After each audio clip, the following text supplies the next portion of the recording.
खबर आ रही है अलीगढ़ से, जहां कोल विधानसभा क्षेत्र में भाजपा विधायक अनिल परासर के लापता होने का पोस्टर लगाए जाने से राजनीतिक माहौल गर्मा गया है। भमोला इलाके की गलियों और चौराहे पर लगाए गए पोस्टरों में आरोप लगाया गया है कि विधायक करीब 9 वर्षों से क्षेत्र की जनता के बीच नजर नहीं आए और चुनाव के समय ही दिखाई देते हैं। पोस्टरों में इलाके की बदहाल सफाई, गंदगी और कीचड़ जैसी स्थानीय समस्याओं को लेकर भी नाराजगी जताई गई है।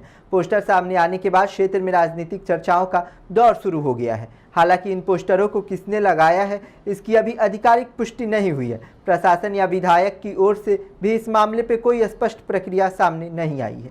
देखिए हमारे सहयोगी शहजी सिद्दीकी की यह खास रिपोर्ट।